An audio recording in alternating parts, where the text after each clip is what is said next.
a high school student named Futoshi Momoda lets out a desperate cry, his ordinary life shattering. He awakens in a fantasy world, having been reincarnated by a goddess after an unfortunate accident. His hopes soar as he meets two beautiful adventurers, envisioning an easy life of power and romance. But that dream quickly crumbles, forcing him to flee in terror through an unforgiving forest. A horde of level 50 minotaurs relentlessly pursues him, an impossible challenge for a newcomer.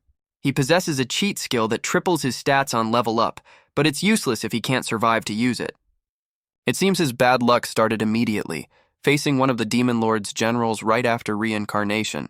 That encounter left his new companions defeated, their last words urging him to run and live. His escape attempt fails as he finds himself cornered by the very monsters he was fleeing. He glares with pure frustration, cursing the goddess for trapping him in a world where he can't even begin to level up. Just as the Minotaurs close in, a mysterious sphere of dark energy descends from the sky. From the shadows, two powerful figures watch the scene unfold, completely unfazed by the chaos. A flashback reveals this newcomer is a being of immense power, one who once challenged the gods themselves. He effortlessly swats a Minotaur aside, a confident smirk on his face as he dismisses the threat. Futoshi sits stunned on the ground, watching this winged savior casually walk away from the carnage. The hero turns with a knowing smile, his overwhelming presence making Futoshi mistake him for a deity. His companions finally arrive, with one comically complaining that their leader finished the fight too quickly. Futoshi stammers his thanks, his mind racing to figure out if this godlike being is another reincarnator. The hero clarifies they aren't reincarnated. They traveled here from another world using their own power. This revelation completely shatters Futoshi's understanding of how this world works, leaving him speechless. The mention of a land of the gods makes the hero's companion stop dead in her tracks.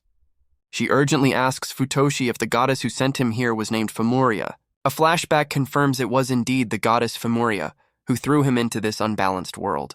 His companion is overjoyed, believing this is the clue they need to find the land of the gods. The winged hero calmly asks Futoshi if a return trip to this divine realm is even possible. Futoshi confirms he can escape there 3 times, admitting he'd love to go back just to complain. The hero proposes they accompany him, a suggestion Futoshi welcomes since his own portal skill is unreliable. Just as hope builds, Futoshi facepalms, revealing there's a slight problem with that plan. His hesitation raises a single crucial question about what this new obstacle could be. The problem is revealed.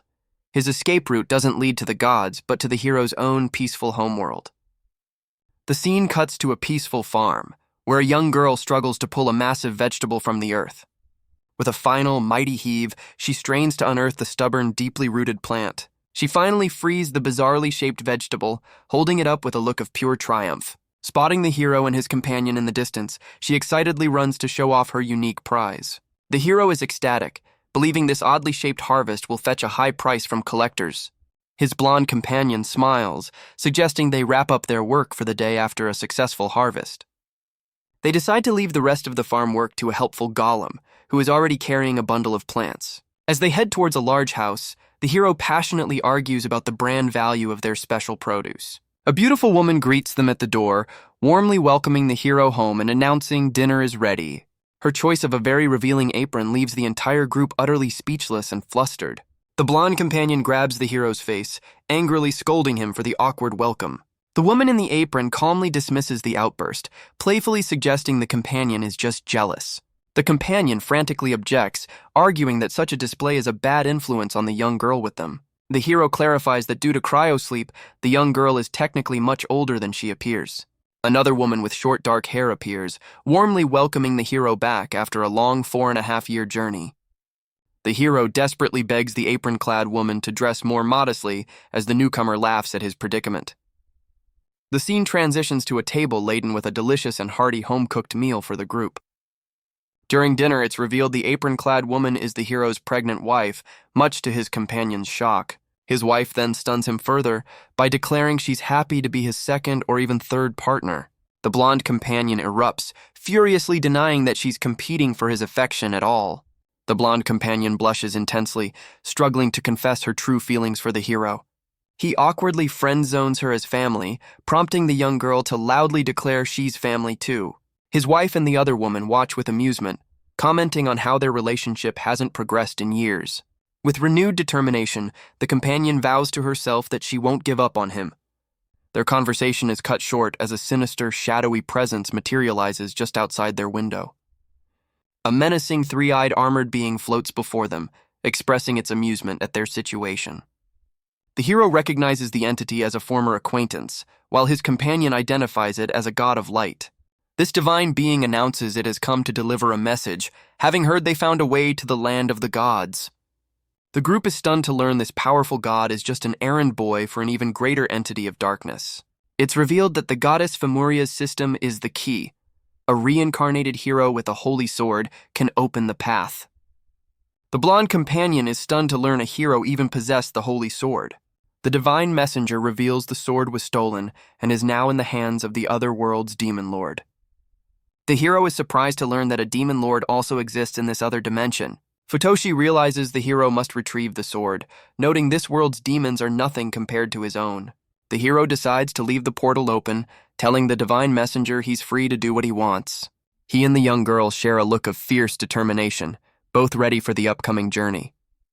The blonde companion eagerly joins the mission, clinging to the flustered hero and asking who will stay behind. The short-haired woman volunteers to remain, preferring a quiet life over another chaotic adventure. The hero and the young girl ponder who else to recruit, considering it might be tough to persuade their friends. Their first stop is an orphanage in the royal capital, where the hero plans to extend an invitation to a princess. The hero's team gathers at the orphanage, laying out their plan to recruit the princess. A woman named Marguerite is shocked they've found a way to the land of the gods, admitting she always knew he'd do it. The hero immediately invites her along, putting her on the spot with a hopeful smile. She glances toward the children playing outside, regretfully declining as she can't leave them behind. However, a man with two-toned hair steps forward, insisting that she should go on the journey. He reassures her with a calm smile, promising that the children will be in good hands. He then whispers to the flustered Marguerite, teasing that this is her big chance to win the hero's heart. Meanwhile, another companion jumps to her feet, eagerly announcing she's ready to depart immediately. She quietly worries about the hero, hoping he isn't still burdened by his past of saving lost souls. The scene shifts to a town where a man laments the lack of decent partners, blaming the hero for turning half the citizens into carefree exhibitionists. A woman playfully teases her companion, suggesting she's finally looking for a man of her own. The flustered companion clarifies she's only interested in a man who is both strong and sincere. The hero chimes in with a smile, suggesting another one of their friends might be a good match. He reveals their friend has become a huge hit with the ladies, now constantly surrounded by admirers. Their conversation is interrupted as a large silhouette announces that preparations are complete. A woman appears, impressively carrying two massive baskets overflowing with provisions for their journey. Their next stop is the Grand Royal Castle of Bellicourt, home of the World King. They're greeted at the gates by a familiar face, a woman holding a small, happy child. The group is surprised to see her with a baby, remarking on how much the child has grown. The hero expresses his shock that she got married, earning a sharp retort about his own character. The blonde companion remarks on how happy the new mother seems, who simply agrees with a gentle smile. The hero clarifies he's not there to sell vegetables, but to invite the king on a journey to another world. The scene transitions behind the throne room doors, where the king has heard the hero's incredible proposition.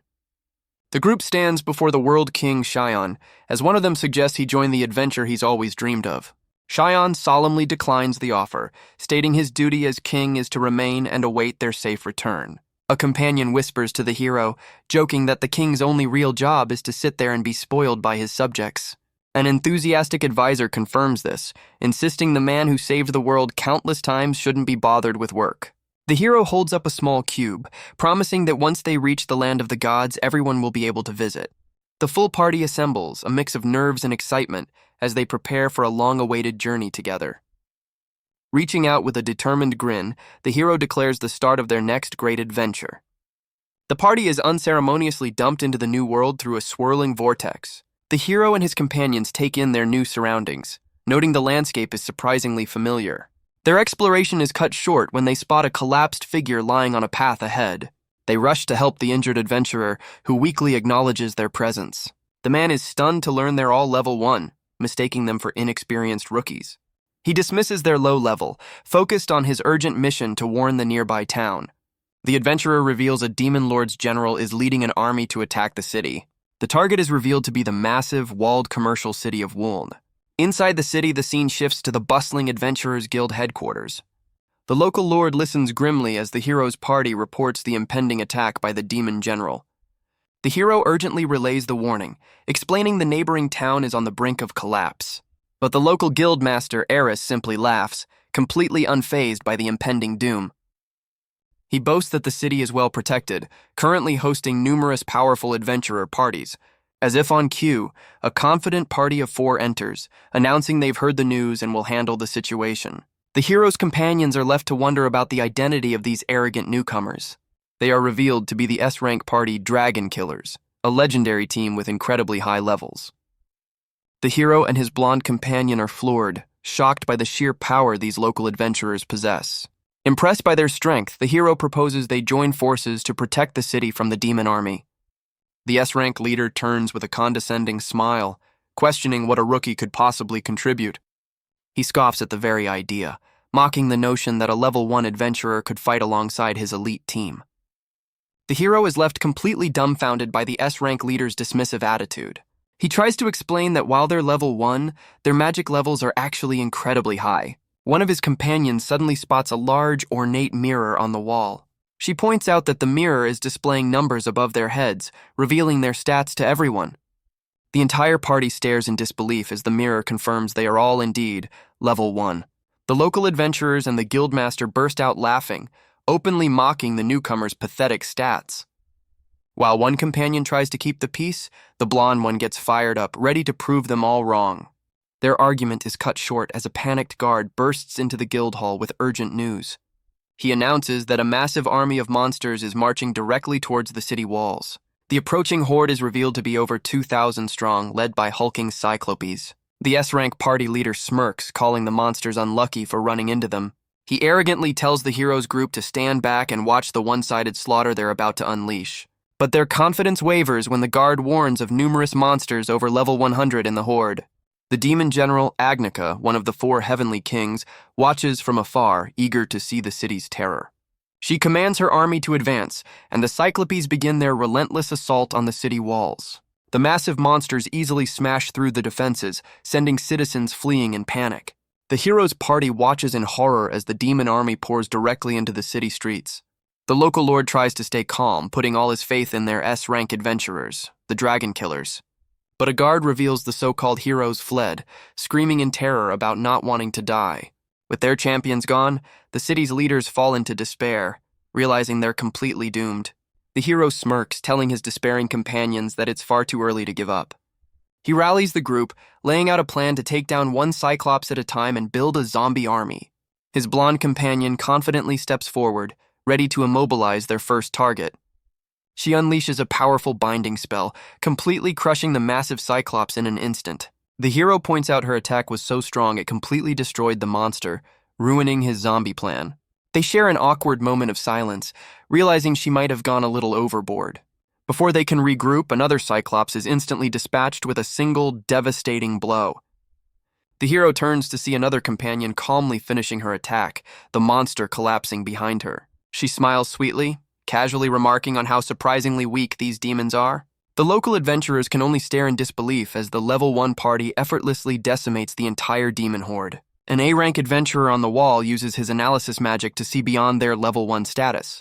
His eyes widen in pure disbelief at what his powerful skill reveals. He breaks into a cold sweat, completely unable to process the impossible stats he's witnessing. The hero's stats are off the charts, boasting immense HP and skills that multiply his speed exponentially.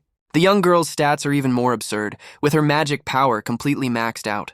The blonde companion's physical prowess is revealed, showing she's a master of martial arts with devastating power. Another companion demonstrates her mastery of all weapons, her stats perfectly balanced for any combat situation. The hero's wife proves to be a terrifyingly powerful mage, her magic stats also hitting the absolute limit. From afar, the demon general watches in horror as her elite army is casually dismantled. Her confidence shatters, leaving her utterly baffled by the sudden and complete annihilation of her forces. The hero charges forward, clashing blades with the demon general as he identifies her as the leader. She glares back in fury, demanding to know the identity of these mysterious and powerful humans. With a confident smirk, he declares they are the true heroes who have traveled from another world. Meanwhile, the rest of his party effortlessly tears through the remaining demon forces in the background. The young girl cheerfully points out that even the strongest enemies here are barely mid-level demons. His wife looks on with a bored expression, remarking that this entire battle is disappointingly easy. The fight intensifies as the hero and the general exchange a flurry of high-speed blows. He's suddenly blown back by a powerful strike, sent skidding across the ground. The demon general scoffs, mocking him for being all talk and no substance after his grand entrance. Pushing himself up, the hero grimaces, forced to admit she's much stronger than he anticipated. His companions watch with concern, surprised that he's actually struggling against this opponent. He realizes something is off, noting that his fighting style has become far too conventional. The hero is stunned to find himself crying tears of blood, a sign of his internal conflict. A flashback reveals he's holding back after his companion scolded him for being a bad influence on the young girl. His party members urge him to stop worrying and use his signature, albeit questionable, technique. He refuses, convinced that using such an unhealthy move would be a terrible example for the child. He charges forward with a standard attack, which the demon general easily deflects. The blonde companion frantically backpedals, admitting she was wrong and begging him to fight his usual way. With renewed conviction, he declares he'll overcome this challenge to fulfill his promise to the young girl. His companions now passionately cheer him on, urging him to unleash his true power without holding back. The young girl passionately calls out to the hero, her words echoing across the battlefield. She declares that his struggle is her own, as his happiness is the only thing that matters to her. He turns with a knowing smile, her words giving him the final push he needed. He crouches low with a determined grin, declaring that his hesitation is officially over. Unimpressed, the demon general scoffs at his empty posturing, believing victory is already hers. In an instant, a bizarre attack shatters the demon general's armor, leaving her completely vulnerable and confused. He strikes a triumphant pose, having unleashed his unconventional and highly effective signature technique. Her confidence shatters as she realizes her legendary armor has been reduced to dust. A single word echoes in her mind as she stares in pure terror: monster. With the battle decided, he casually grabs the terrified demon general by her tail, completely neutralizing her. He stands over the defeated general, declaring his unconventional technique a complete success. The city's adventurers erupt in cheers, hailing the Level 1 party as legendary heroes.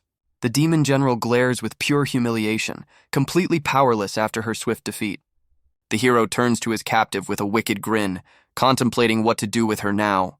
Her bravado vanishes, replaced by sheer terror as she realizes her life is in his hands.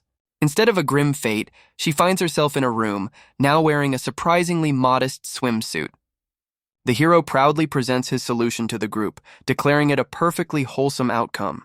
He internally admits he held back, knowing his usual methods would be a bad influence on the young girl. He privately muses that this new look has an unexpected and powerful appeal all its own. The demon general finally snaps, furiously demanding to know why he spared her life. He explains with a grin that he can't bring himself to finish off someone with such impressive features. The demon general is utterly baffled by his bizarre reasoning for sparing her life. His companions sigh in resignation, no longer surprised by his eccentric logic. The hero's demeanor shifts, clarifying he's only keeping her alive to extract information for their escape. Seeing an opportunity, the general offers to guide them to the demon lord's castle in exchange for her safety. She explains that reaching the demon territory will give them a strategic advantage and more opportunities. While the hero readily accepts the offer, his party members express their deep suspicion of her motives. He dismisses their concerns, reminding them they've worked with far worse individuals in the past. He absurdly points to her legs as proof of her sincerity, much to his blonde companion's frustration. The rest of the party confidently agrees to the plan, knowing they can easily handle any potential betrayal. The hero smirks, realizing this is a perfect chance to ambush the demons before they can power up. Just as they're about to leave, the local lord approaches with an important message for the hero. He reveals the kingdom's army is preparing for a massive assault on the demon territory in 1 week. The lord suggests they join the army, which is currently stationed in a city 5 days away. Two companions eagerly agree, hoping to reunite with some of their other friends there.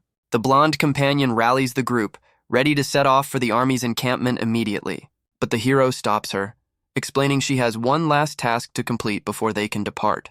The scene shifts to a pile of rubble, where the hero's party has gathered for a specific purpose. The blonde companion stands mortified, now clad in a revealing swimsuit as a bizarre form of penance. The hero holds her clothes hostage, reminding her that she needed to reflect on her earlier recklessness. He insists this isn't just to tease her, but a necessary lesson to keep her destructive impulses in check. He calmly explains her punishment is light, as her recklessness upset the young girl whose happiness is his priority. He then tells her not to worry, urging her to simply turn around and see the solution for herself. Behind them, a massive crowd of grateful citizens has gathered, cheering for the heroes who saved them. In a bizarre show of solidarity, all the women in the crowd are now wearing similar swimsuits. The hero points out with a grin that her outfit isn't embarrassing at all if everyone else is wearing one. He closes his eyes with a satisfied smile, admitting he just wanted to be properly thanked for his efforts. He then presents the swimsuits to the townspeople, calling them sacred, power-enhancing garments from his world. The locals are stunned as he claims that the more people wear these outfits, the stronger he becomes. He privately admits his real motive is just to boost his own morale by seeing the town's women in swimsuits. His companions watch the bizarre spectacle, with one lamenting that his antics have followed them to this new world. The hero smirks, privately vowing to spread his unique brand of culture across this entire dimension. His influence spreads rapidly, with the men of the town now sporting equally revealing star-themed attire. A new fashion trend emerges as women adopt styles specifically designed to thwart his wandering eyes. He reflects on how he'd been so focused on his mission that he'd forgotten the simple joys of his peculiar hobby. With a renewed sense of purpose, he declares he won't abandon his dreams and will start fresh in this world. He rallies his party, suggesting they help people along their journey, as befits a group of true heroes. The young girl eagerly agrees, while the blonde companion doubts his sincerity, seeing through his noble act. A montage shows the party in action, saving villagers and fighting monsters while simultaneously spreading his unique fashion sense. He stands before a group of newly saved women, already dreaming of becoming the emperor of this world after defeating the demon lord. He stares with intense focus, vowing to spread his unique culture to every world he visits. 6 days later, the party arrives at the massive, heavily fortified city of Carve. 2 armored guards stand watch at the base of a long staircase leading into the fortress. One of the guards squints into the distance, his expression shifting from boredom to confusion. He alerts his partner as a large group appears on the horizon, initially mistaking them for a demon army. The guards are stunned as the hero confidently leads a massive entourage of swimsuit-clad women toward them. He calmly explains to the bewildered guards that he rescued these people from a monster attack along the way. One guard, having heard rumors of the hero, eagerly offers to escort the group into the castle. As they ascend the stairs, the hero overhears the guards whispering about his party's eccentric reputation. The blonde companion furiously confronts the hero, blaming him for their bizarre new image and the fashion trend he started. The blonde companion fumes, mortified at having to parade through the city in her revealing punishment outfit. Their embarrassment turns to shock as they find the city's men already sporting the hero's star-themed fashion. She confronts one of the locals, who passionately defends his sacred attire against her accusations. The hero collapses in despair, realizing his unique culture has already corrupted this city beyond his wildest dreams. He grimly speculates about a final battle where everyone fights in revealing gear, but his companion vows to prevent that. Their destination is revealed to be the imposing Carve Castle, the heart of the kingdom's military power. Inside, they meet General Gaillard, who greets the heroes while proudly wearing the same star-spangled outfit. The general formally invites them to join the demon subjugation army, an offer the hero readily accepts. 2 of his companions exchange nervous glances, admitting this city's fashion sense is even more extreme than their own. General Gaillard leads them through the castle, explaining another hero has already advanced and they'll take a shortcut to the demon lord. General Gaillard gestures from a balcony, telling the hero to see the army for himself. Below, an entire army of women spars in the revealing star-themed uniforms, which the general praises for mobility. Futoshi panics, convinced this eccentric army has no chance of defeating the demon lord. The general confidently dismisses his fears, claiming they have the divine protection of the super-radiant god Kyle. A companion worries that the hero's ego is getting so inflated, he'll lose all common sense and get them killed. The hero decides he has to intervene and put a stop to this ridiculousness himself. He confronts the general, arguing their uniforms are too unsafe, and insists everyone must wear thigh-high socks for protection. The general is stunned, then passionately explains that in their world, those socks are the ultimate weapon, multiplying a woman's charm to mesmerize enemies.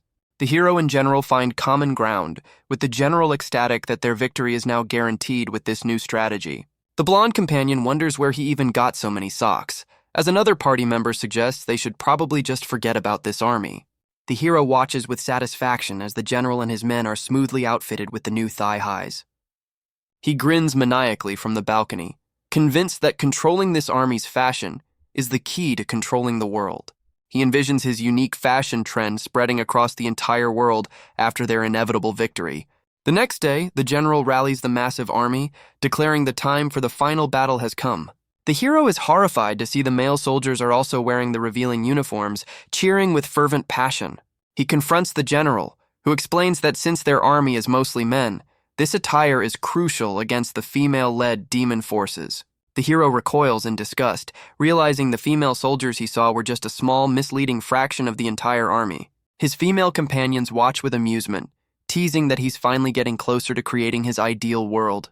He stares ahead in utter despair, realizing this bizarre spectacle is causing him constant psychological damage. With no other choice, the massive, uniquely dressed army begins its march into the demon territory.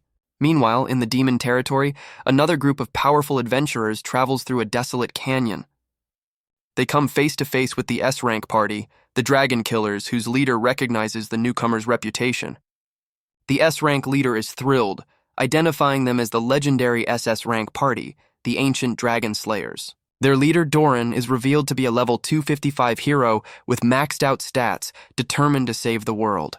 But one of Doran's companions suddenly freezes, her expression shifting to one of pure shock. She urgently warns her party of an immense demonic power emanating from just ahead. They find the remaining demon generals discussing Agnika's defeat and the bizarre powers of the otherworld hero. The lead demon realizes that while the hero is a threat, they can be defeated if the generals work together. The three remaining heavenly kings stand over the fallen SS rank party, confident that no one can stand against their combined might. The ice demon god glares with cold fury, silently vowing to avenge her defeated comrade. The hero's uniquely dressed army marches deep into the ominous and unwelcoming demon territory.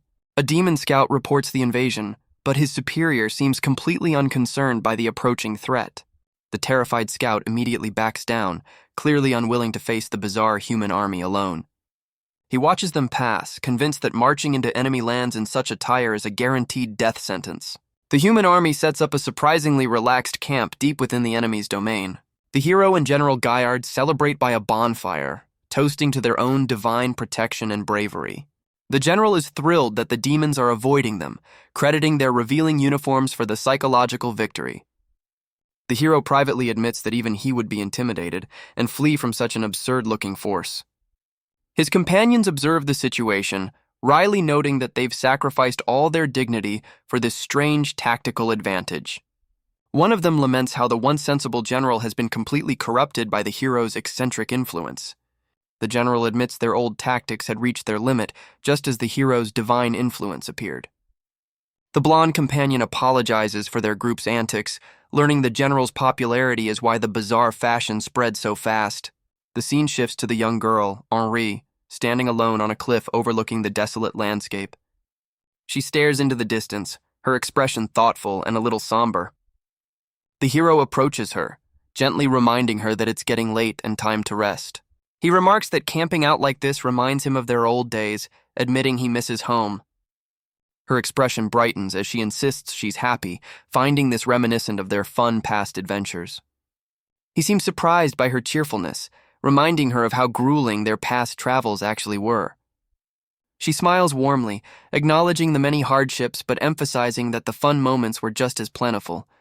A montage of their past adventures flashes by, revealing that every moment, good or bad, has become a treasured memory for her. The hero is taken aback by her heartfelt words, clearly not expecting such a response. She explains that while a peaceful life is nice, adventuring with him again is like a dream come true. Standing together before a breathtaking starry landscape, she declares that she is truly happy. Another companion suddenly embraces the hero from behind, agreeing she's happy anywhere as long as she's with him. As they walk back to camp, he jokingly warns her to behave, lest she face the wrath of his other companions. Later that night, the group settles down on a high cliff, taking turns keeping watch over the area. The hero takes over the watch from his companion, who reports that their surroundings are clear of any threats. Another party member warns Futoshi not to bother their captive demon general, who glares at them from the side. The hero approaches the captive general with a sly grin, preparing to enjoy the scenery while on watch. The demon general glares back with disgust, unnerved by the hero's unsettling and intense stare. The captive general internally curses her allies, convinced they've abandoned her as traitors.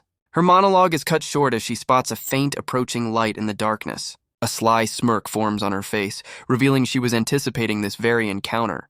The hero stands before her as she points out a slight problem with her current situation. He awkwardly asks if she can even take him anywhere while she's bound, telling her to look away. She explains that with her hands tied, she's unable to remove her restrictive swimsuit.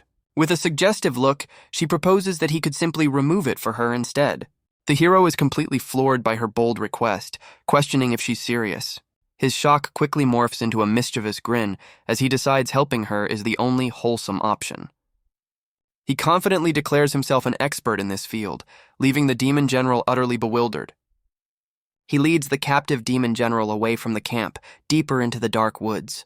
The hero grows nervous, questioning if they've strayed too far from the main group. She looks back with a flustered expression, worried about being seen by his companions. The general points out the awkwardness of him being caught helping her with her restrictive outfit. He sweats, agreeing that it would cause unnecessary trouble if his blonde companion found out. With a smug smile, he privately decides this is a perfect excuse to get some privacy. They stop in a secluded clearing, which he deems a suitable spot for their task.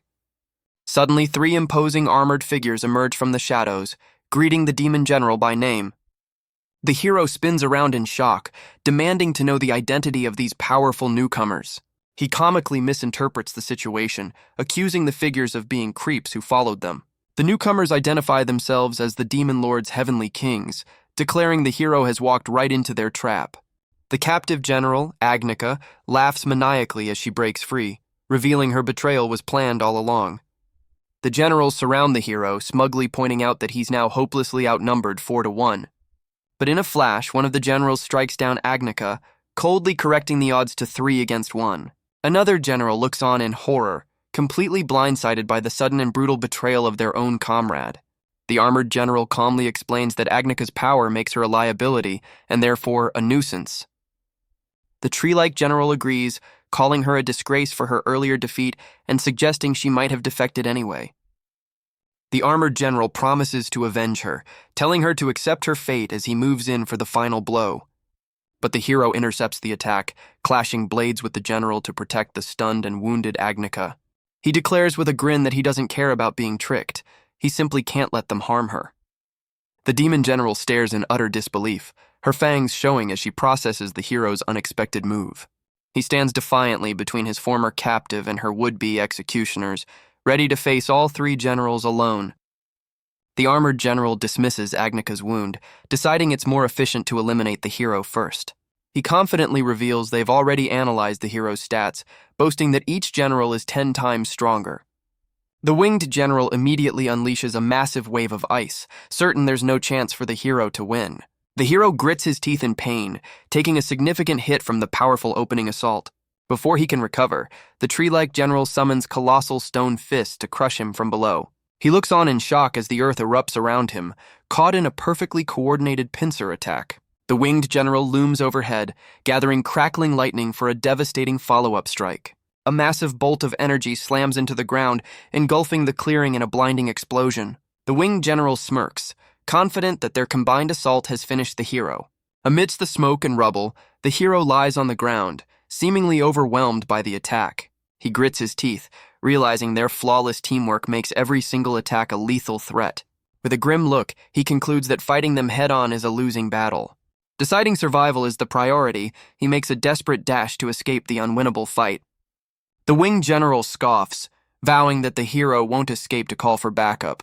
Back at the camp, a companion frantically wakes the others, announcing the hero and their captive are gone.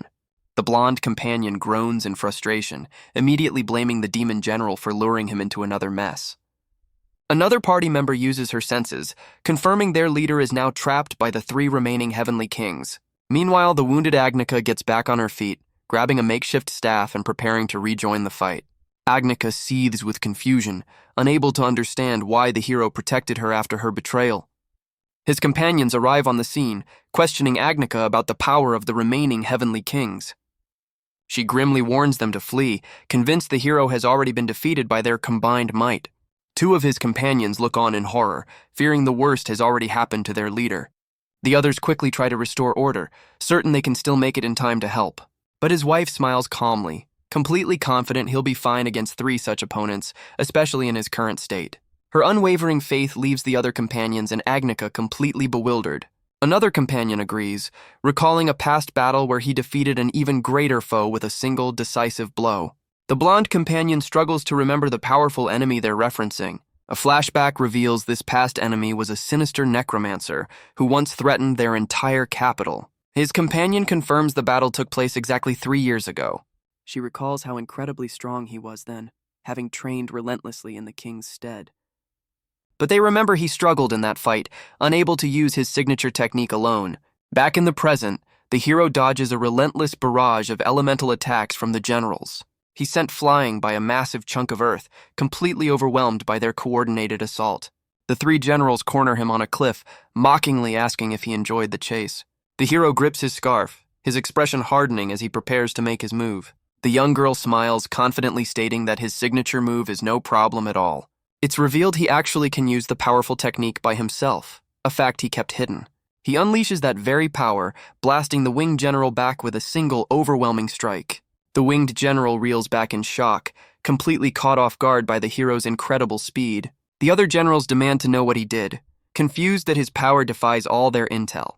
The hero reveals his true method is actually far simpler than they could ever imagine. He proudly explains that he created a massive number of lifelike figures to serve as decoys. A flashback shows he trained relentlessly to master this technique, inspired by a past battle. His training allowed him to perfect the shape-shifting ability of his holy sword. He demonstrates that he can detach the transformed blade, which holds its shape for several minutes. By infusing the hilt with magic, he can instantly regenerate a new blade for his sword. He reveals he used this trick while pretending to flee, strategically placing these figures all over the forest. The camera focuses on one of the figures, revealing it's a perfect replica of one of his companions. He proudly reveals his ultimate technique is creating a perfect, scantily clad decoy of his companion to distract his foes. Just as he celebrates his victory, the hero's companions finally arrive on the scene. He stands over the defeated generals, casually informing his party that the battle is already finished. The captive general, Agnica, stares in utter shock, unable to believe he single-handedly defeated her powerful comrades.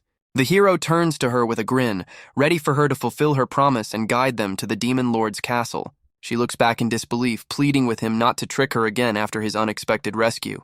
Agnica struggles to comprehend his actions, completely overwhelmed that the enemy she betrayed ended up saving her life. With tears in her eyes, she kneels and thanks him, admitting she's never met anyone so kind. Now acting as their willing guide, she leads the entire party down a secret and supposedly safe route. As they near the exit of a long cave, she looks toward the light, wondering what awaits them ahead. They finally arrive at their destination, the massive and foreboding castle of the Demon Lord. Agnica pledges her undying loyalty to the hero as his companions realize they have a new rival for his affection. The hero warns his party to stay sharp, suspecting the Demon Lord will be a far greater threat than the generals. Agnica's confidence suddenly shatters as she stares up at the castle in utter shock. She recognizes the figure displayed ominously above them, the Demon Lord, already defeated and bound. The hero realizes someone else has already finished the job, while his companion grimaces at the gruesome display. They then spot a familiar face among the fallen, recognizing one of the legendary SS rank heroes. Nearby, another member of that same elite party lies defeated, confirming the entire team was wiped out. Before they can process the scene, a massive explosion erupts from the top of the Demon Lord's castle. A powerful, muscular figure emerges from the rubble, whom the hero recognizes as the other hero, Kyle. The hero approaches the battered Kyle, questioning if another demon was responsible for this devastation.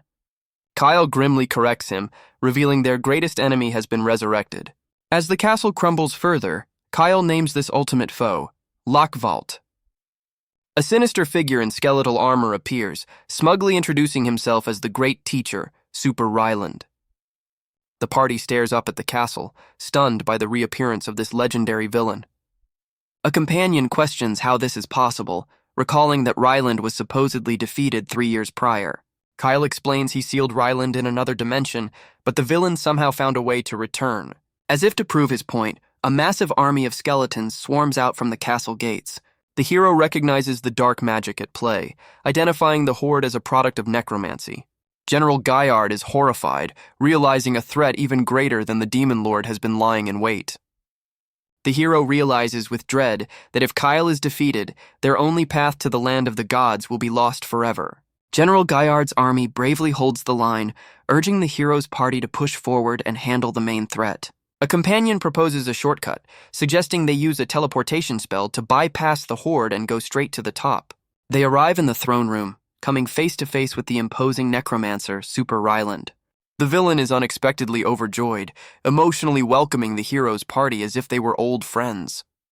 The hero checks on a friend, who reveals he was miraculously saved from the chaos by his trusty horse. One companion observes the villain's aura, noting his power is unbelievably greater than even their previous ultimate foe. Ryland frantically corrects them, insisting he's a great teacher who has ascended to a higher plane of existence. The party discusses the villain's eccentricities, with one complaining about his name while another acknowledges his terrifying ability to command respect. The blonde companion steps forward, demanding to know the villain's true purpose for being in this world. Ryland grins, revealing his goal is the same as theirs, to reach the land of the gods. His smile turns sinister as he declares his intention to claim the spirit of the legendary hero, Shion. He explains he came to this world after learning the Holy Sword could open the path, waiting for a hero who could cross dimensions. The hero's party is stunned by this revelation, as Ryland notes their unexpected arrival. The hero furiously demands to know how the villain plans to capture a legendary spirit. Ryland's hand crackles with dark energy as he boasts he'll accomplish it with his own power. He then proudly presents a skeleton, claiming it to be the actual remains of the hero Shion. Kyle recoils in horror, realizing the villain desecrated the legendary hero's grave. Ryland explains that Shion is his inspiration, and he wants the hero's spirit to witness the fulfillment of his grand ideals. The hero is left completely bewildered, questioning what kind of twisted ideals the villain could possibly have. Ryland declares with a chilling smile that his grand plan is actually a form of salvation. He reveals his twisted utopia, a world of equality where all beings are reduced to skeletons free from conflict. His skeletal followers cheer him on, praising their new forms and confirming his ideals are already taking root. The hero and Kyle are baffled by the sight of talking skeletons, questioning what kind of magic could achieve this. Ryland boasts that this isn't borrowed magic, but an innate power he developed to bind spirits to bone.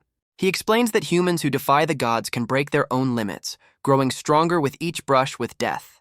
With a crazed expression, he mockingly thanks the heroes for making him powerful enough to become a great teacher. But one of his skeletal minions suddenly breaks rank, pleading with the villain to end its suffering. The desperate skeleton is immediately racked with pain, its form beginning to violently break apart. Ryland furiously silences the dissenter, demanding it express happiness as he effortlessly destroys it.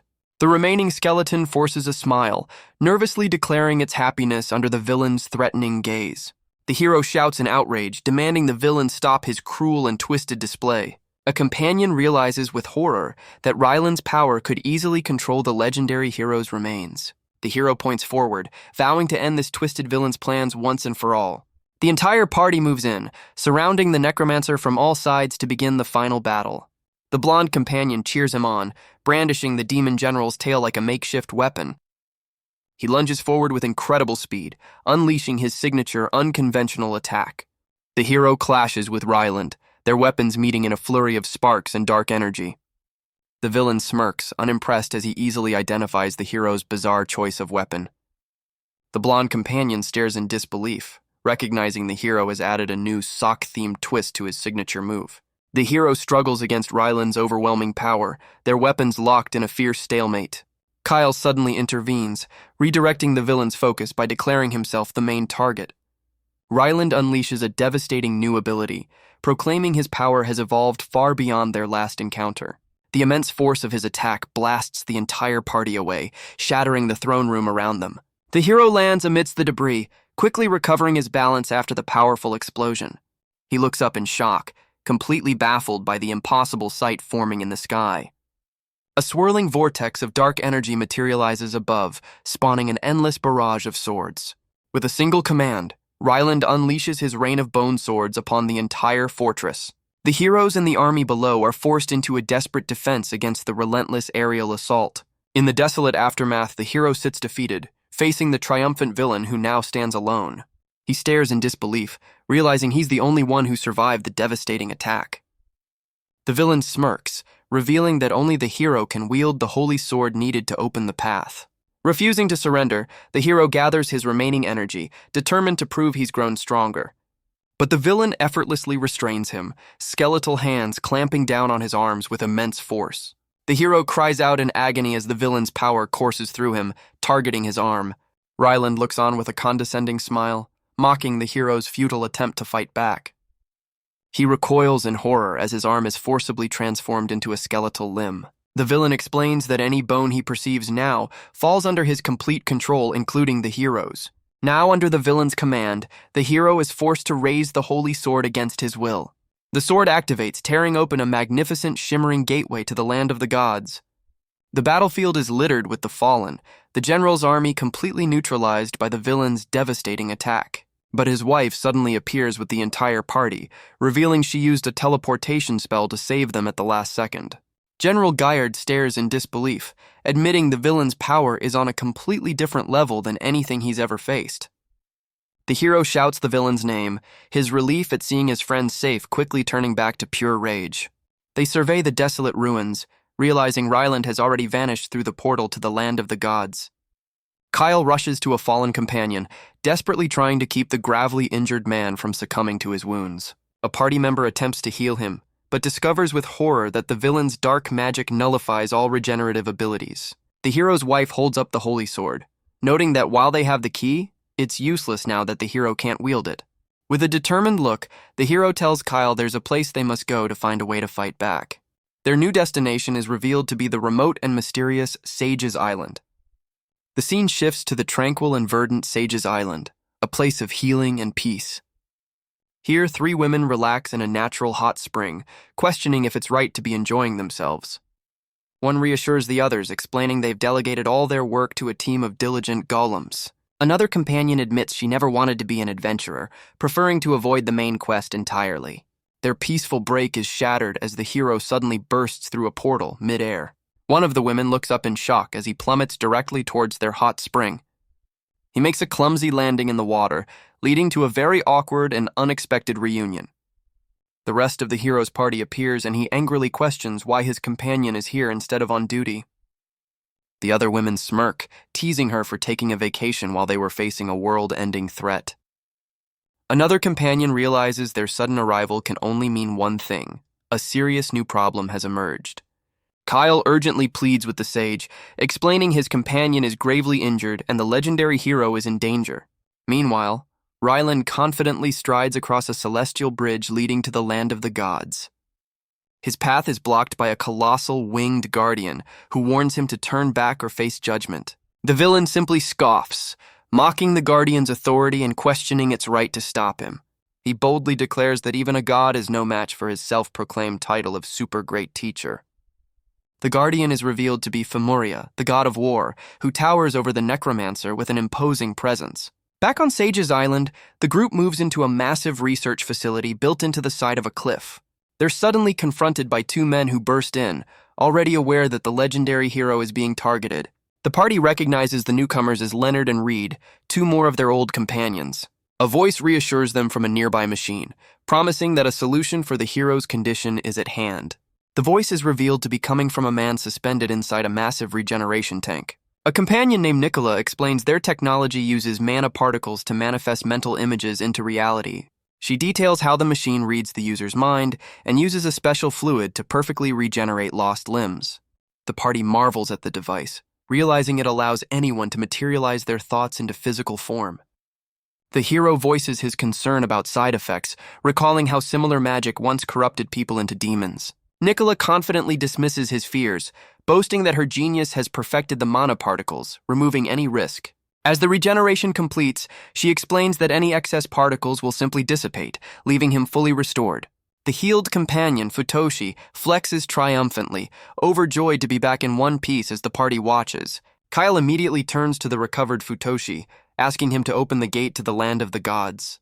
The blonde companion frantically stops him, arguing they can't rush in unprepared against a much stronger villain. Kyle smugly argues that he clearly won their previous encounter, but his companion tells him to take a good look at his ridiculous outfit. The hero and the young girl are fired up, convinced they can win if they all team up with the god of war. Two other companions are less enthusiastic, pointing out that rushing in recklessly is a good way to get themselves killed. Suddenly, one of their companions lights up, announcing he's just had a brilliant idea. He wildly suggests they all get killed and then use the regeneration device to come back stronger, just like the villain did.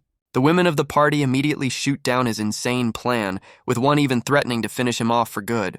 Another companion questions the logic, wondering if such a drastic power-up is even possible through that method. He points out that everyone in their group has had near-death experiences without gaining such immense power. The others agree, theorizing the villain's limiters were completely removed, though one still dismisses him as a minor threat. As they conclude that old-fashioned training is their only option, Kyle awkwardly tries to get their attention from the back. A companion points out the massive level gap, noting the villain was level 200 while they're all stuck at level 1. The hero theorizes that level is a rule specific to this world, meaning the villain might be weaker in the land of the gods. The recovered companion checks his own stats, surprised to find his level and skills from their homeworld are still active here. A companion explains that each world has its own laws, and by understanding them, they can adapt their powers accordingly.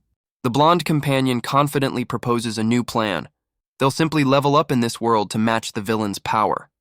The scene shifts back to the demon territory, focusing on the now ruined Demon Lord's castle. Back at the castle, the remaining party members and the human army are locked in a fierce battle against a horde of monsters. The former demon general, Agnica, takes charge, declaring herself the new demon queen and rallying everyone to level up together.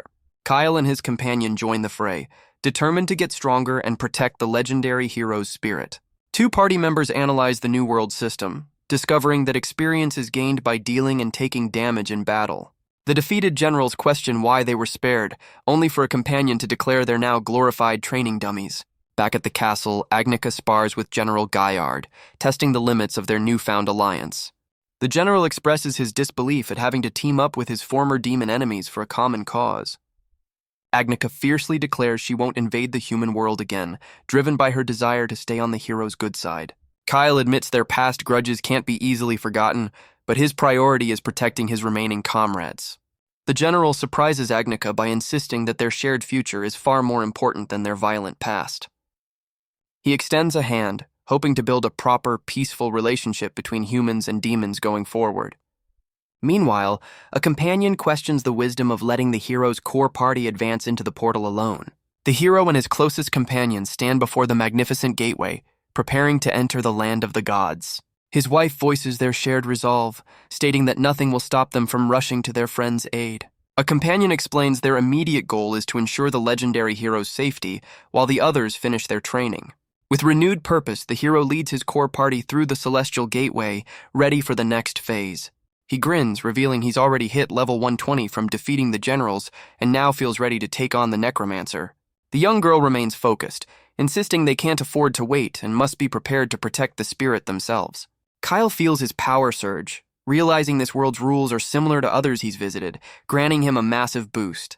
He vows to revisit other dimensions after this is over, convinced he can reach even greater heights by exploiting their laws.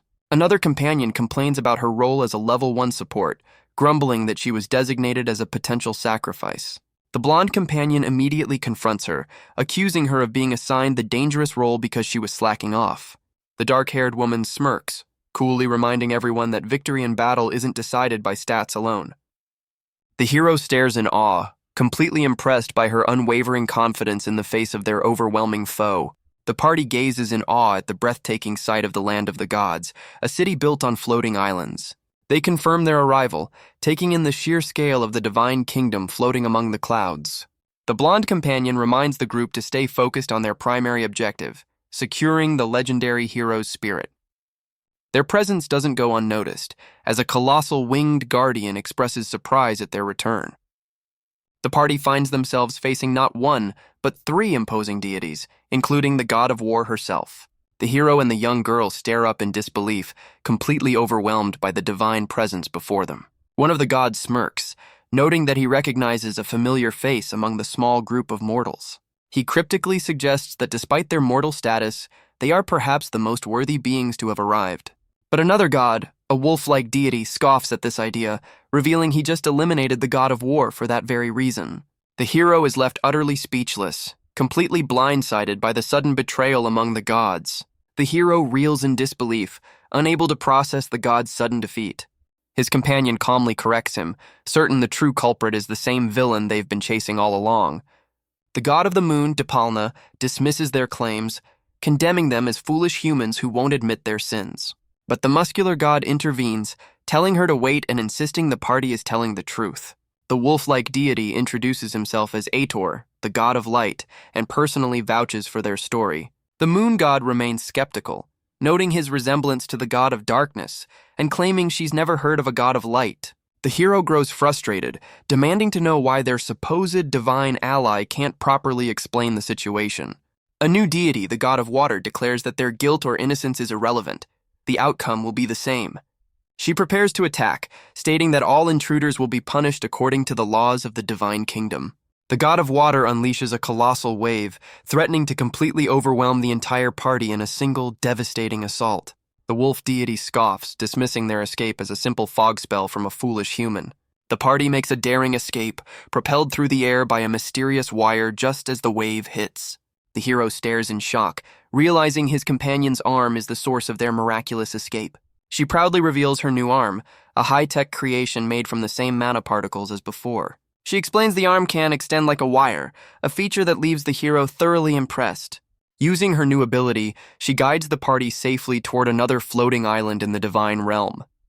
They land safely on a balcony, having successfully evaded the god's initial assault. His companion confronts him, questioning why they fled, but he argues that fighting gods isn't their mission. She accuses him of hypocrisy, pointing out his own invasions of other worlds to spread his bizarre culture. He confidently declares his actions aren't invasion but salvation, a twisted logic that reminds her of the villain. The hero struggles to accept that the powerful god of war was truly defeated. He laments her loss, fondly remembering her kindness and impressive features. A new winged woman appears, moved to tears by his heartfelt grief for her sister. The party is stunned as they realize this newcomer is the supposedly defeated god of war, Famuria. She winks, revealing she sensed the holy sword and came to them in secret, confirming she was indeed taken down. Famuria admits she was caught off guard, but confidently vows she won't lose a second time. She explains the divine kingdom has a unique system that revives anyone who falls in battle. Famuria clarifies that this realm is composed of spiritual bodies, allowing them to return unharmed after defeat. The hero is stunned by the concept of infinite revival, as she cheekily admits this is why she let her guard down. A companion theorizes that as long as the divine kingdom exists, its inhabitants are linked to it and cannot be permanently destroyed. Famuria clarifies that this revival system doesn't apply to them. If they die here, they can't return to their world. The hero confidently accepts the risk, declaring he's just happy that she's safe. Overcome with emotion, she affectionately smothers the hero, praising him for growing up so well. Their reunion is interrupted by a new, young-looking deity who calls out to the god of war. The newcomer urgently pleads for their help, revealing the legendary hero Xion is in grave danger.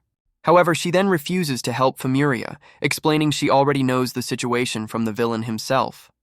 She clarifies that if Famuria sides with them, she'll be forced to fight the hero's party due to the Divine Kingdom's laws. The hero is stunned, unable to understand why their powerful new ally would suddenly become an enemy. Famuria offers a solution, promising to guide them to Xion's location as long as the other gods remain unaware. The party watches the mysterious girl walk away, questioning who this supposed helper of Famuria's really is. A familiar voice calls out to the mysterious girl, revealing her name is Henri. She spins around, her eyes widening in complete and utter shock at the sight before her. Her disbelief quickly turns to overwhelming emotion as tears stream down her face. The voice belongs to a confident young man whom she recognizes as her long-lost brother. Another woman with Henri identifies the man as Fried, confirming his unexpected appearance. Overcome with joy, Henri rushes forward and throws her arms around him in a desperate embrace. She looks up at him with tear-filled eyes, struggling to believe this reunion is actually real. Fried looks down at his sister, his own composure starting to crack at the emotional reunion. He grits his teeth, overcome with guilt as he apologizes for leaving her alone all those years ago. Finally letting his own emotions show, he cries and admits he's missed her every single day. The siblings hold each other tightly, both admitting they've missed the other terribly. The hero and his companion observe the scene, the former looking completely stunned by this development. Famuria explains that the spirits of all those who died in the war were brought to this divine kingdom. She reveals this realm is an afterlife where souls are reincarnated as angels or pursue new callings based on their past lives. The hero reflects on this concept of heaven, wishing he could have saved everyone before they had to die to find peace. Famuria reassures them that this system applies to all worlds, ensuring no life is ever truly wasted.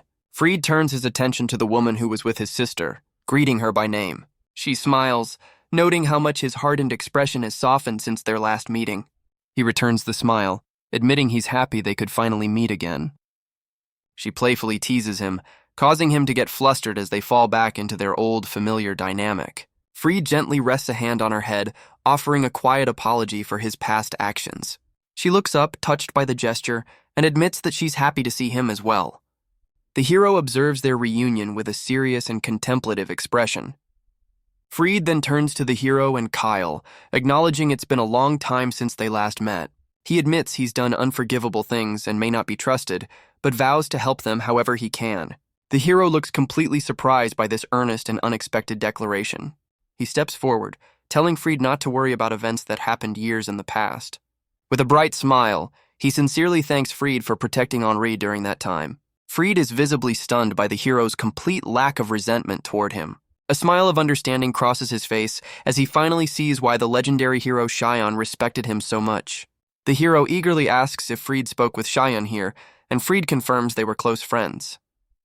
This sparks a heated debate as the hero, Kyle, and Fried all start arguing over who was Cheyenne's true best friend.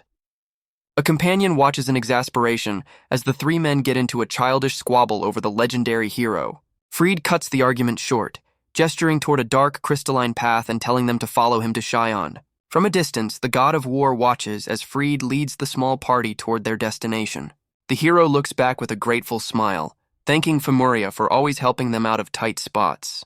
The young girl, Henri, looks on with determination, pleading with them to protect the legendary hero at all costs. The party travels across the divine realm, moving between the massive floating islands that dot the sky. They arrive on a barren island, where a companion questions how they managed to teleport without a specific magical staff. Fried explains that this world makes it easier to manifest thoughts, suggesting the hero can master the spell with a little training. The hero tries to practice his new manifestation ability, but his companion looks on, completely unimpressed by his efforts. He struggles to create his desired object, shouting in frustration that it's not as easy as it looks.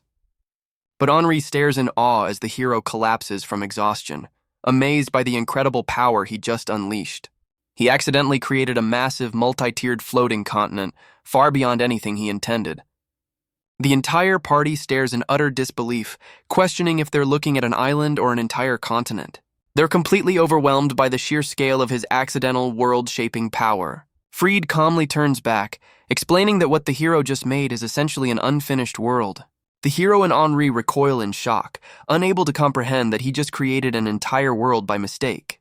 Fried reveals that the legendary hero Cheyenne is currently engaged in the very same act, creating a new world.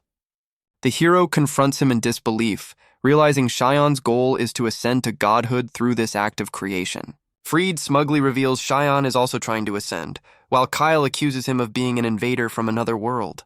He explains that this realm has changed, but he's certain Cheyenne is at the very center of it all. Fried demonstrates their new travel method, explaining they can create teleportation gates to any visible location. By chaining these portals together, he shows they can cross the vast distances of this realm with ease. The party follows his lead, hopping through a series of portals across the barren floating islands. The hero struggles to understand why his legendary predecessor would want to become a god in the first place. Kyle clenches his fist, sensing Shion is close yet impossibly far away at the same time. The hero sets his jaw, deciding he'll get answers from Shion directly before making any judgments. Their portal-hopping journey finally leads them to a pristine white city at the heart of the divine realm. Freed examines his hand, admitting that their rapid travel has completely drained his magical energy. Freed decides they'll rest for the night in this pristine city to recover their strength. As they walk, the party marvels at the scale of this new world, which Freed confirms is as vast as their own. The hero is still reeling, struggling to accept that Shion is single-handedly creating this entire reality. A companion observes that this world already has a developed civilization, not one built from nothing. Freed clarifies that Shion is simply manifesting a world that's already advanced to a certain point. But just as they're talking, the hero spots a familiar white-haired figure disappearing around a corner. He shouts in disbelief, convinced he just caught a glimpse of the legendary hero himself. His companions confirm the sighting, immediately urging him to give chase. The hero and Henri break into a sprint, racing through the city streets to catch up. They burst into a plaza, stopping dead in their tracks as they find the figure surrounded by a crowd of admirers. He's stunned to see that the legendary hero is accompanied by perfect replicas of his own companions. Freed clarifies that these aren't real people, but lifelike dolls created from Shion's memories. He explains they're part of a test, populating this new world and programmed with simple reactions. The hero's expression shifts to a devious grin as a terrible, brilliant idea forms in his mind. He charges forward, deciding that if they're just dolls, he can subject them to his unique fashion sense. But the dolls immediately react with force, delivering a swift and coordinated beatdown.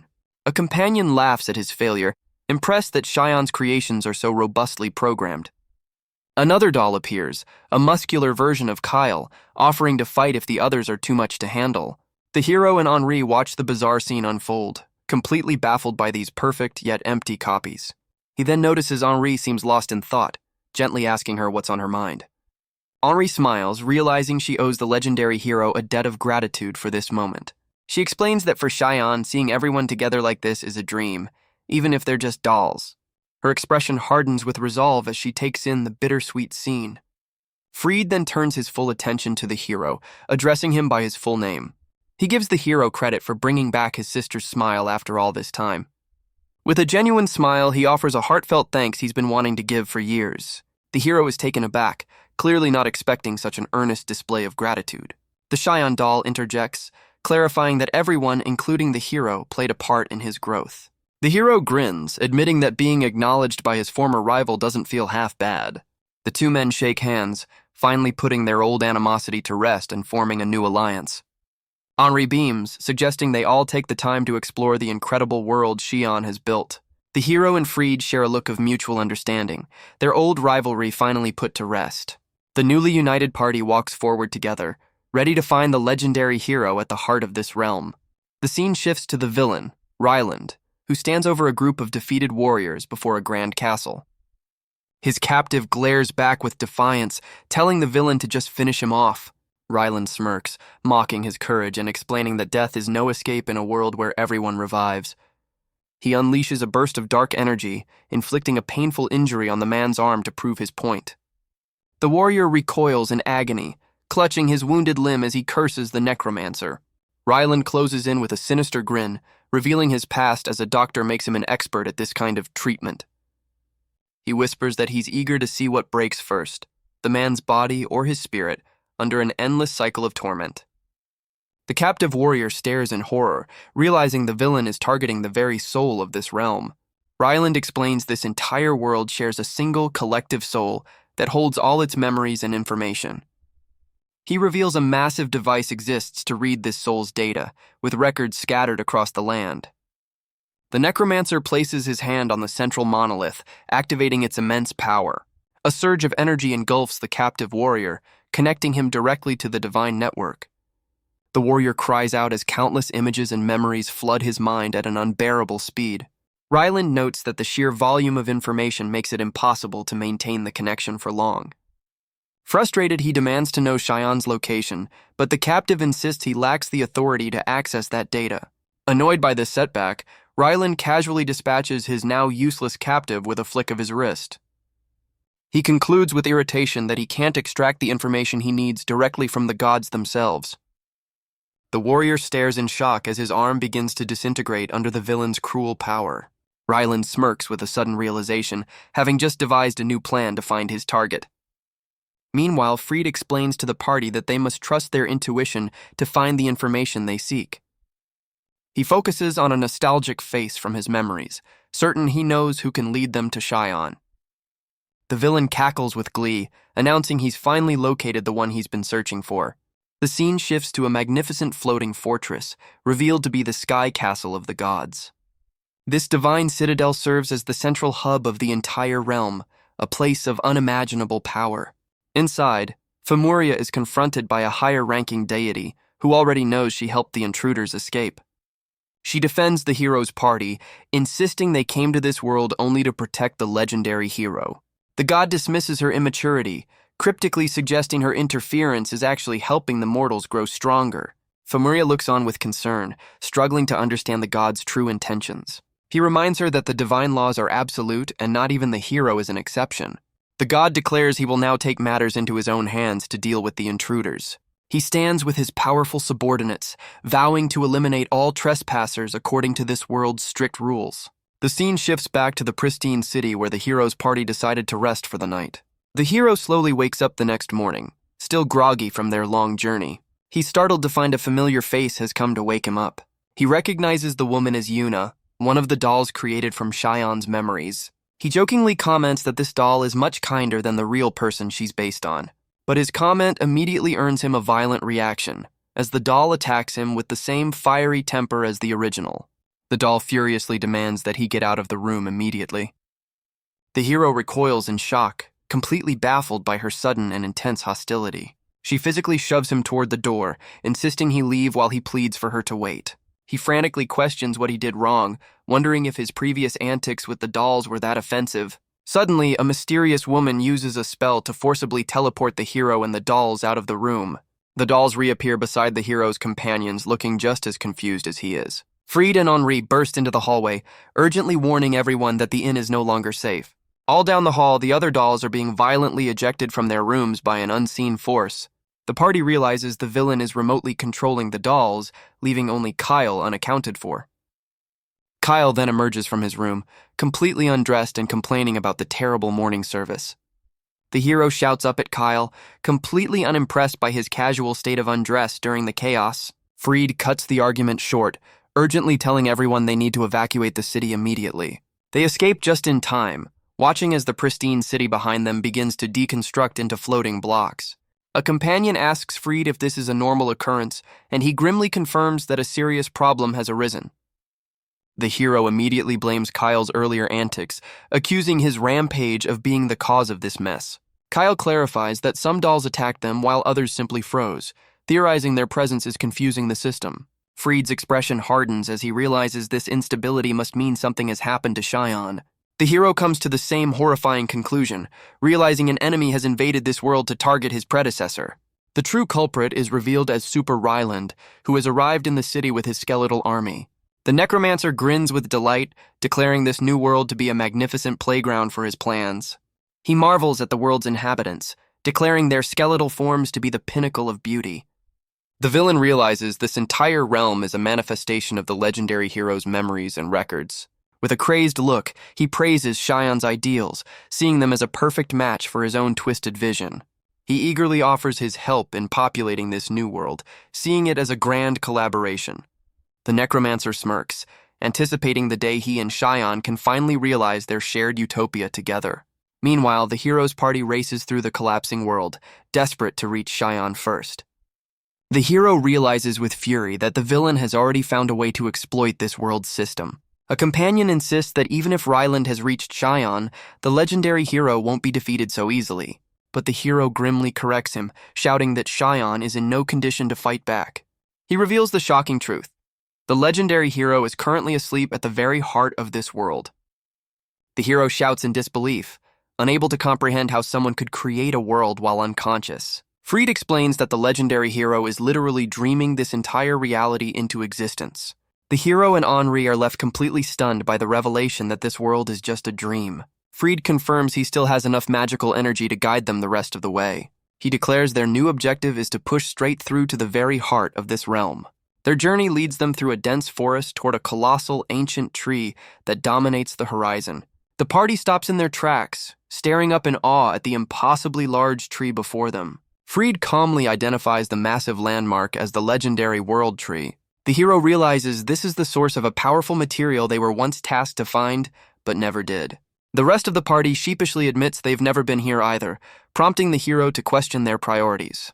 Freed confirms Cheyenne is at the World Tree, using its power to project and expand this entire dream world. The hero is completely floored, struggling to believe a single tree could possess such reality-bending abilities. As the hero starts to connect the dots, Freed calmly confirms his dawning, world-shattering realization. Freed reveals their own world was created in the exact same way, by a god harnessing the power of a world tree. He dismisses the need to understand Cheyenne's motives, stating their only focus should be reaching him. Their path is suddenly blocked by a powerful divine being who descends from the sky to pass judgment. The hero recognizes the figure as a god, but Kyle stares in horror, realizing he's seen this deity before. Kyle recalls with dread that this very god was used as a component for one of Lockvault's ultimate undead creations. The imposing figure is identified as the supreme god, the highest authority in this divine realm. The hero frantically tries to de-escalate, shouting that they've only come to save Cheyenne, not to cause trouble. The supreme god coldly states their reasons are irrelevant in the face of his world's absolute order. Realizing the god is serious, Freed quickly creates a teleportation gate and tells everyone to jump through. But the divine being effortlessly counters, his power reaching out to nullify the escape route. Freed watches in shock as his portal completely dissolves before he can even react. The god explains that since this entire world shares a single soul, he has absolute authority over it. Freed realizes with horror that the god can erase not just his magic, but the very idea behind it. Kyle steps forward, confidently telling the hero to go on ahead while he handles the deity. The hero argues back, questioning his sanity for picking a fight with a god. Kyle just smiles, noting that the hero's personality hasn't changed one bit. With a look of complete faith, he declares he's entrusting the fate of the legendary hero to him. The hero grins, accepting the heavy responsibility Kyle has just placed on him. His face turns serious as he gives Kyle one final desperate order: to survive. Kyle smirks back, confidently declaring himself an immortal being who has already transcended the gods. Trusting their friend, the party turns and flees, leaving Kyle to face the divine being alone. Kyle taunts the god, recalling the undead monster from years ago and dismissing it as a pale imitation of his true power. The supreme god confirms this, revealing that powerful foe was nothing more than his reanimated corpse. Kyle's grin widens, thrilled by the confirmation that he's about to face the true god of gods. He then declares his ultimate goal: to surpass this deity and become a true god himself. The supreme god floats down to meet his challenger, ready to begin their epic confrontation. A cataclysmic explosion of energy erupts, leveling the forest and marking the start of their battle. Kyle stands in the newly formed crater, shocked by the sheer power on display. The supreme god calmly explains he erased the surrounding space to protect the world's integrity. Kyle smirks, dismissing the god's concern and declaring there's no need to hold back. He launches himself into the air, unleashing a powerful divine kick attack. The god effortlessly creates a barrier, vowing to end the fight with a single counter. But the attack has no effect, leaving the supreme god floating completely unharmed. Kyle is stunned, questioning if his attack missed or if he was fighting a mere illusion. His confusion turns to a confident smirk as he accuses the god of using cheap tricks. The god appears behind him to strike, only for his fist to pass through an afterimage. The deity stands unimpressed, declaring that Kyle's attack simply cannot reach him. Kyle lies defeated in a crater, admitting the god's power is on a completely different dimension. Battered but not broken, he struggles to catch his breath, the fight clearly not over. The supreme god looks on with mild surprise, noting that his challenger is still breathing. Kyle realizes with a jolt that the deity isn't an illusion, but a solid, physical opponent. The god notes that a dimension hopper like Kyle must have faced powerful beings before. He then declares that he also exists on a higher plane, far beyond mortal comprehension. The deity explains he's moved past the concept of fighting, uninterested in strength or victory. Kyle slowly rises from the rubble, a new understanding dawning on his face. A confident smirk spreads across his face as he decides he'll simply surpass this untouchable being. He unleashes a new ability, creating a swarm of clones to overwhelm the god with a multi-pronged assault. The supreme god stands unimpressed, dismissing the homing attacks of the clones as a pointless gesture. He confidently declares that no matter how many times Kyle attacks, the outcome will remain unchanged. But his composure shatters as his divine garments are suddenly torn to shreds, leaving him exposed. Kyle smirks, revealing he's grown strong enough to at least destroy the god's clothes and pique his interest. The deity now takes his opponent seriously, realizing he never intended to face such a persistent challenger. A rare smile crosses his face as he admits it's been a long time since he's felt the thrill of a real fight. Kyle grins back, agreeing that sometimes it's fun to engage in the simple concepts of a lower dimension. Meanwhile, a squadron of winged guardians races toward the world tree, alerted to the intruder's presence. One of the guardians stops dead in her tracks, pointing ahead with an expression of pure shock. They witness an unbelievable sight. Their own supreme god is locked in a fierce battle, taking direct hits. One of the guardians looks on, completely bewildered by the unbelievable sight. He admits his inexperience makes it impossible to comprehend the fight, seeing only two bizarre figures clashing wildly. Meanwhile, two other guardians descend upon the hero's party as they flee through the forest. They close in on the intruders, vowing that there will be no escape.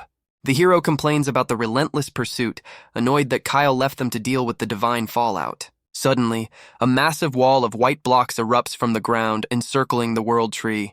The barrier rapidly grows, forming an impenetrable fortress around the colossal tree.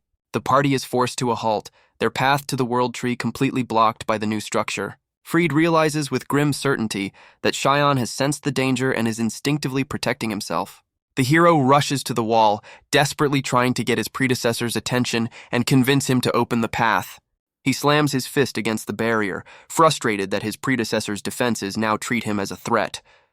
The hero can't understand how Shion is creating a world in this state, recalling their promise to meet again.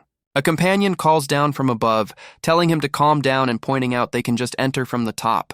The party easily scales the massive wall, landing on the ramparts to continue their approach. His dark-haired companion notes that he's been deeply troubled by Shion's situation ever since they arrived. The hero is surprised she noticed, admitting that his concern has been weighing heavily on him. She smiles gently, reminding him that as his master, she's always been able to read his thoughts. He looks toward the world tree, confessing his fear that Shion has become a distant being he can no longer reach. She listens with a serious and understanding expression, taking in the full weight of his worries. She challenges his doubt, asking if the legendary hero he knew was ever the type to break a promise. She reminds him that he, of all people, knows what kind of person the legendary hero truly is. Henri chimes in, confidently reassuring the hero that their reunion with Shion is guaranteed. His master advises him to just be his usual self, certain that Shion will recognize him that way. Her words strike a chord and the hero clenches his fist with renewed determination. He offers his master a heartfelt thanks, and she returns a knowing smile. His usual self immediately manifests, causing his master's clothes to partially disintegrate. She erupts in fury, completely misinterpreting his accidental display of power as a deliberate act. She delivers a swift kick, sending him sprawling as Henri looks on in exasperation. Their squabble is cut short as Henri spots a disturbance in the forest below and urgently calls their attention to it.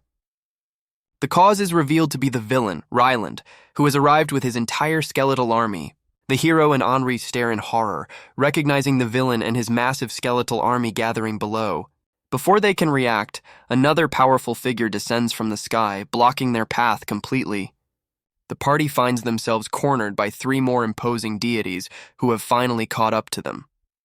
His master grits her teeth in frustration, realizing they're completely out of time to save Shion. But the hero's panic suddenly shifts to a wild grin, thrilled by the chaotic turn of events. The lead deity's attention is suddenly drawn to a massive portal tearing open in the distance. The rest of their allies pour through the gateway, calling out to make sure the hero is safe. Their training complete, the newly powered-up party stands ready, eagerly asking where the enemy is. Without hesitation, one of the young women leaps forward, cheerfully announcing she'll clear the field. She unleashes a devastating punch, sending the powerful deity flying and shocking everyone with her new strength.